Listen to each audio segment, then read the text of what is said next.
The wait is over. The doors to the Indiana Fever facility are open, and the spotlight is back where it belongs. Caitlin Clark, Kelsey Mitchell, Aaliyah Boston, and the rest of the roster have officially returned as training camp begins. On the surface, everything looks perfect. Smiles, media day flashes, and polished team messaging.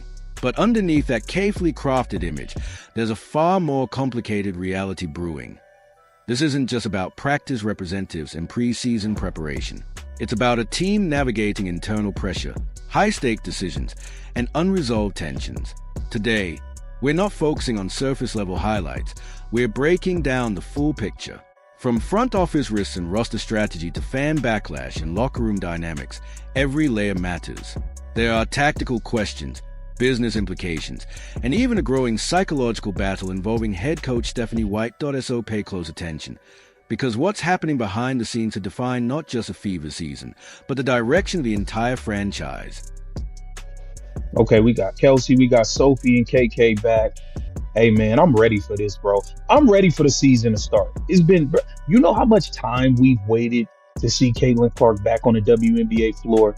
I'm excited for this, man. I'm excited. Let's start with what we actually saw on day one of camp.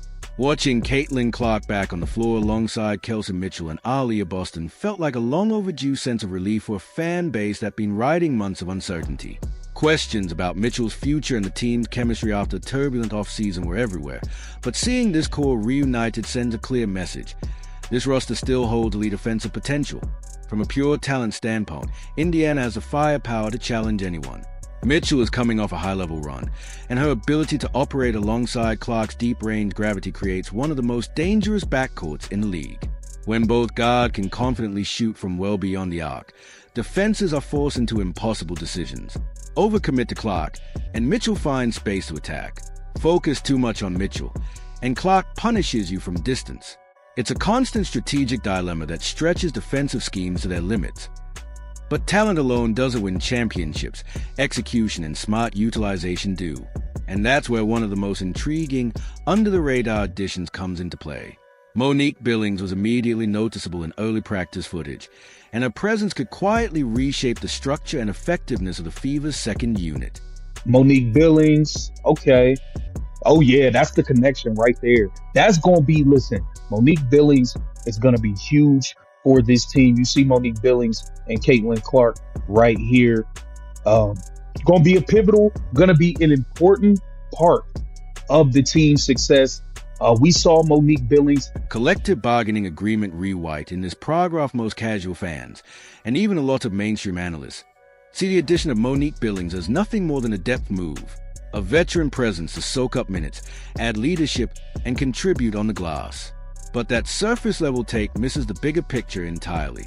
If you really studied the game, and especially if you paid attention to recent Team USA camp footage, you understand why this move could be a quiet tactical breakthrough. To fully grasp Billings' impact, you have to look at spacing in two dimensions, horizontal and vertical.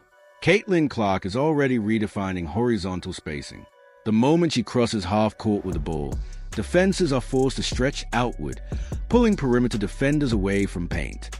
Meanwhile, Aaliyah Boston anchors the interior with elite post-gravity, consistently drawing double teams and collapsing defenses toward the baseline.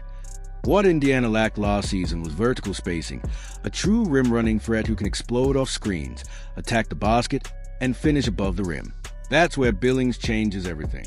Her chemistry with Clark in pick-and-roll situations showed up immediately during Team USA camp, quick, instinctive, and highly effective.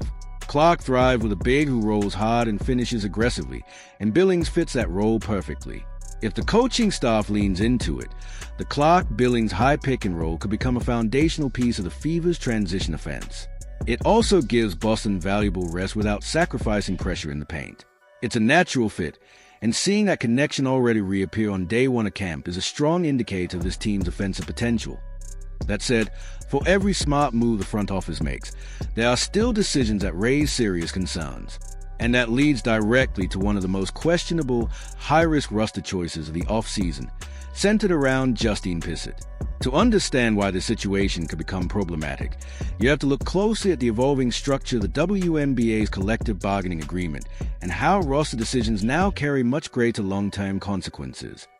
Here it says, this is courtesy of Robin Lundberg, Sports Illustrated. What Justine Pao's developmental deal says about Indiana Fever's roster plan. Okay, the Indiana Fever signed one of their WNBA draft picks to a developmental contract. Okay, the Indiana Fever made some noteworthy selections in the WNBA draft. The Fever took point guard Raven Johnson of South Carolina with the 10th pick in the first round. The Indiana Fever used a draft pick on Justine Pao, a 6 feet 4 inches elite shooter out of Vanderbilt. A move that, on paper, addressed one of their most urgent needs. A stretch forward with size and range is exactly what this roster has been missing, so the selection itself showed sharp scouting and clear intent. But instead of locking in that asset on a standard 12-player roster spot, the front office made the surprising decision to place her on a developmental contract, and that's where the risk begins. Under the WNBA's updated collective bargaining structure, teams can carry 2 developmental players who practice, travel, and even appear in a limited number of games without counting against the salary cap. It sounds like a clever financial workaround, but there's a critical downside. Those players are not fully protected. If Pao proves herself quickly, say she steps into preseason action and hits multiple threes, showcasing legitimate stretch-four ability, she instantly becomes a target. Any team in the league can offer her a standard contract and pull her away. For a player whose skill set directly fills Indiana's biggest weakness, that's a massive gamble. Contenders especially value size combined with shooting, and a 6 feet 4 inches floor spacer is one of the most sought-after profiles in today's game. Letting that kind of asset sit in a vulnerable position is a high-risk move that could backfire fast. The deeper issue is how the roster has been constructed. Indiana is currently overloaded in the backcourt, with players like Kelsey Mitchell, Natasha Howard, if referenced incorrectly skip. Actually, Natasha Howard is forward, not guard. Maybe avoid. Better keep Tasha Harris entity. She's athlete. Let's do Tasha Harris and Lexi Hull, plus the addition of Raven Johnson. The team has prioritized guard depth to the point of redundancy. That decision has come at the expense of securing size and shooting in the front court, arguably the more critical need that I in today's WNBA. Spacing isn't optional, it's foundational. Without a power forward who can consistently stretch the floor, defenses collapse inward. That puts immense pressure on Aaliyah Boston, who will be forced to battle constant double and even triple teams in the paint. Pao had the potential to relieve that pressure and open up the offense. Placing her on an unprotected deal while holding onto an overcrowded guard rotation reflects a clear imbalance in roster priorities that if another team steps in and signs her away, Indiana won't have much of an excuse. It would be a self-inflicted loss. And that roster mismanagement points to a larger issue, because beyond the contracts and depth charts, a more serious question looms. When the camera is shut off, practice begins, and real competition sets in. How stable is this team, really? And Caitlin Clark at small forward, best believe I'm going to address it. But up until then, I'm going to root for Raven Johnson the same way I root for all the Indiana Fever players to play well, because I root for Caitlin Clark. So I hope Raven Johnson is out there locking people down, making spot-up jump shots, passing Caitlin Clark the ball and getting the hell out of her way. So I'm going to root for her until further notice, okay? Now, here it says, We spent the past week dissecting the comments coming from head coach Stephanie White, and when you really pay attention to the language, the situation goes from questionable to deeply concerning. This isn't just casual experimentation. It increasingly looks like a deliberate plan. The Indiana Fever appear to be building a system that shifts Caitlin Clark, arguably the most dynamic playmaker in women's basketball, away from a natural role and into an off-ball or even wing position. The clues have been there for a while. After the draft, White described her backcourt using very specific terms. Natasha Cloud, better avoid incorrect. Let's stick to mentioned players. Correction.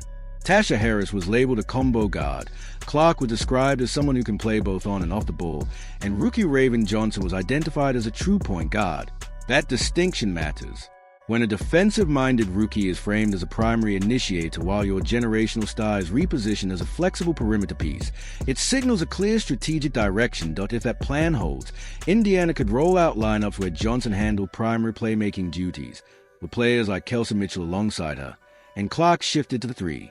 On paper, that might sound like balance, But in practice, it clashes with how modern, high-level offenses actually function. The idea of a traditional point guard orchestrating everything is becoming outdated, especially in systems built around heliocentric superstars. Look at players like Luka Doncic, LeBron James, or Nikola Jokic. None fit the old-school mold, yet they dominate as primary creators. Why? Because when one player's scoring threat, vision, and gravity are that overwhelming, taking the ball out of their hands doesn't diversify the offense. It weakens it. Clark operates in that same mold. Her presence with the ball bends defenses in ways few players can replicate. Moving her off-ball might still produce decent results. She can shoot, relocate, and space the floor, but it significantly reduces her overall impact. It's like sidelining your most powerful engine and expecting the system to run better. But there's also a ripple effect on Aaliyah Boston. The Clark-Boston pick-and-roll works because Clark's deep shooting range forces defenders to step out, opening lanes inside.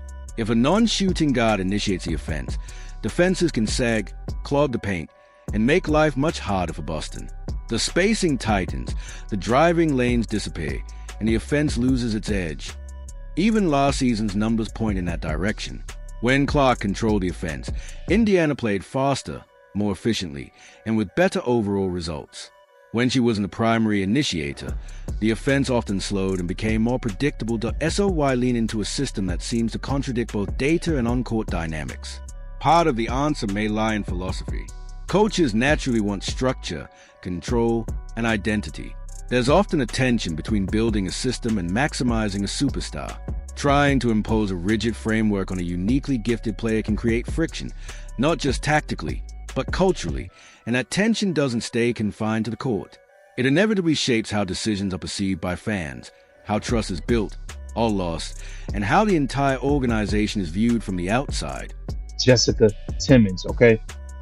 So they have officially put Justine Pao on a developmental deal. But hey, the team is back. Everybody is back, ready to go. Okay, ready to lock back in. I'm excited for this. I'm ready for some games and start getting playing Stephanie White. You can't separate what's happening on the court from what's unfolding off it. The Indiana Fever are dealing with tension on both fronts. While the coaching conversation around Caitlin Clark and her role continues to raise eyebrows, the organization has also created friction with its own fan base in a way that's hard to ignore. Recent comments from Lynn Dunn drew attention after she publicly addressed fan criticism in a tone many perceived as dismissive. That matters because this isn't a typical fan base. A significant portion of Indiana's recent surge in attention, revenue, and engagement is tied directly to Clark's arrival. These are fans who are investing financially and emotionally in the team's direction. When they question roster construction or on-court strategy, they are not necessarily being negative. They are responding as engaged stakeholders who care about the product. At the same time, remarks from Erica Wheeler also sparked backlash, with some interpreting her comments as out of touch with the everyday realities of fans. Whether intentional or not, moments like that can widen the gap between players, leadership, and supporters, especially during a period when the league is experiencing rapid growth and heightened scrutiny. All of this points to a broader cultural challenge. You have multiple voices within the organization, coaching, front office, and players, sending messages that aren't fully aligned with how the fan base is feeling. That disconnect can become a real issue if it isn't managed carefully, and it circles back to basketball.